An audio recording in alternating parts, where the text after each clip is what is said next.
Our topic today is charge. What is charge and where from the charge comes?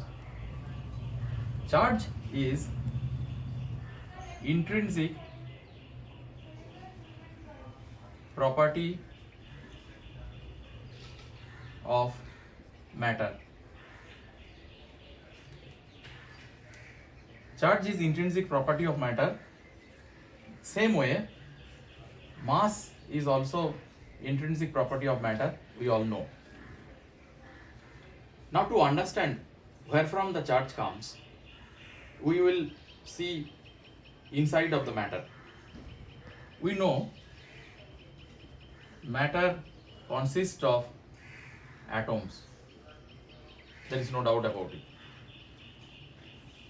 In an atom, we find nucleus is there at the center and electrons revolve around the nucleus in elliptical orbit. These are the electrons. This is nucleus. Now, we know that two masses, if we have two masses separated by a distance r, the gravitational force acts between them, and Newton's famous gravitational force F equals to G m1 m2 by r square, whether m1 is the mass of first body, m2 is the mass of the second body. We all know that, and this is that observation that Newton has done when we all know the famous story when apple was falling. So Newton understood why this is falling, and then from that conclusion he derives the universal gravitational law, that is F equals to G m1 m2 by r square. Now inside the atom, same thing also happen between electrons.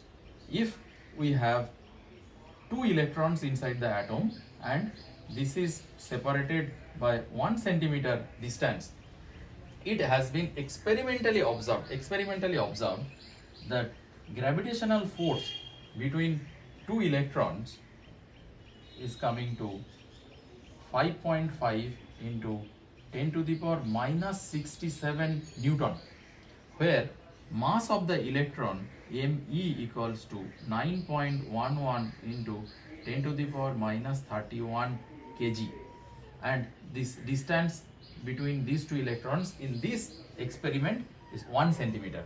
And if we have the mass of this and distance is this, then the gravitational force acts on these two electrons is this, and it is experimentally observed. It is not that I am saying or somebody said. It has been found experimentally. Now, we have also seen inside that atom there is another very strong force acts, and that force, if we denote as Fe, and that value of that force is 2.3 into 10 to the power minus 24 Newton. So now the question is where from this force comes. We know this gravitational force is coming due to the gravitational law, and this is matching with our gravitational equation. But this another force has been observed, experimentally observed. So now our conclusion is that this additional force is coming due to another property of the electron, and that property we call as charge. So charge is that another property of electron, and as it is another property of the electron and it is apart from the mass. So mass, we all know, every object, every body has its own mass. Now in addition to the mass, now we see that another property is there, we call it charge, and this charge is therefore intrinsic property of the matter. So now it is established that charge is an intrinsic property of the matter, and from that property the matter is becoming charged. So now we will see some deep analysis of the charges. and types of the charges, unit of the charges, and how it behaves in any scenario, how the charge behaves and how we can quantify those charges. So first thing, types of charge. Again, we will see that experimental analysis. We have two electrons, as we have seen, 1 centimeter away. This is electron, this is electron, and they repel. They repel means it will try to keep away from each other, and their repelling force we have seen 2.3 into 10 to the power minus 24 Newton. Again, in the nucleus we have seen proton and neutrons are there, and it has been found in that experiment again, if two protons are kept 1 centimeter away, their repelling force exactly the same like the electron repels each other. Now, if we keep one electron, one proton, again 1 centimeter away, it has been observed that they attract each other, and their force of attraction is exactly the same. So, what is the conclusion out of this experiment? That the amount of charge present in the electron, as the force is same, amount of charge present in the proton, and again the nature of the charges of electron and proton are just opposite, otherwise it will not attract. I'll give an analogy for magnet. If it is a north pole, it is a south pole, it will attract each other, but if it is north, it is not, it will repel. So same thing happens here, and that we have seen in our childhood days, or we can experiment now also, that same charges or same polarity repel, and opposite charges, opposite polarity attract each other. So from this understanding, we can conclude that there are two types of charges, positive and negative, and using our convention we put electron as negative and proton as positive. So there are two types of charges. Now, if we see what is the unit of charge, see, anything if we want to measure, we have to give a unit to that. So second property is unit. What is the unit of charge? Unit of charge is Coulomb. So it is from the name of great scientist Coulomb, and we denote as C. If I tell you that, okay, I slept for 5 kgs, doesn't make any sense. That has to be measured in time duration. But here, charge is also the same way. It has to be measured in the Coulomb. I cannot measure with Newton or any other unit. And what is Coulomb? If we pass 1 ampere of current for 1 second, the amount of charges passes through this wire is called 1 Coulomb. And from this understanding, we see the charge of electron is 1.6 into 10 to the power minus 19 Coulomb.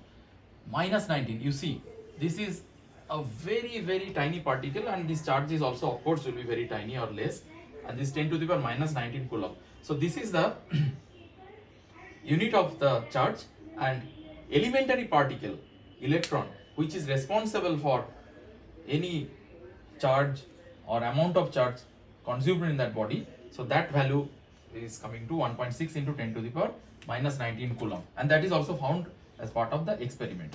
Now, third point, quantization of charge. Third point, quantization of charge. This is very important point.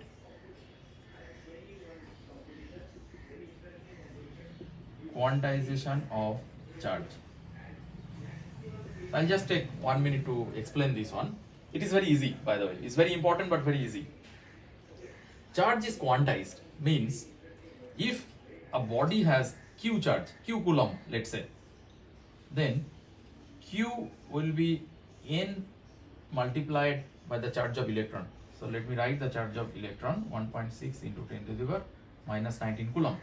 So if q coulomb, and where n is any positive integer,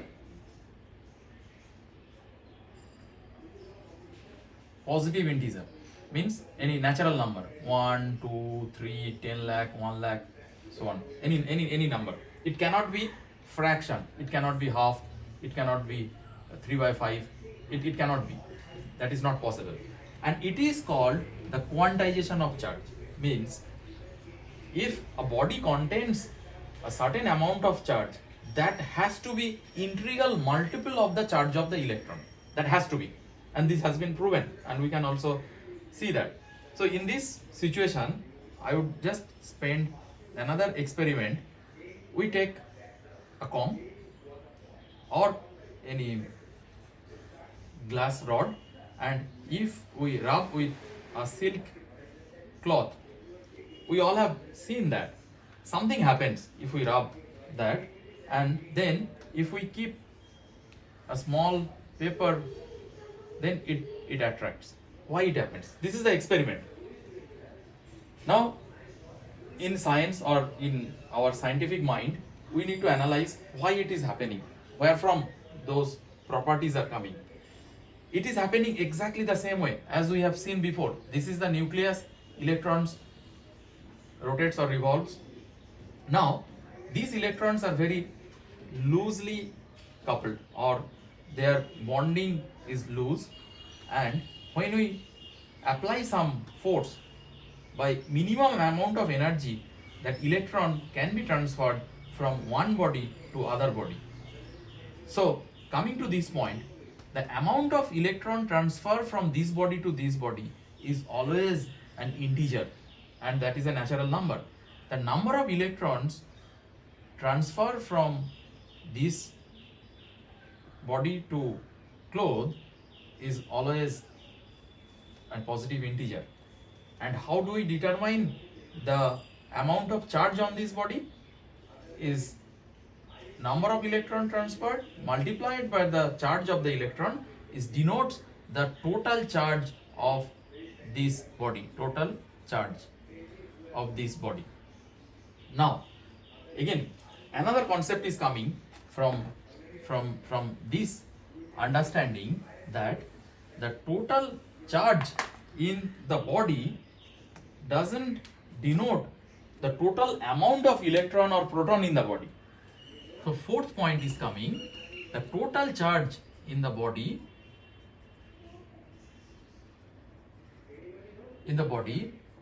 is denoted by excess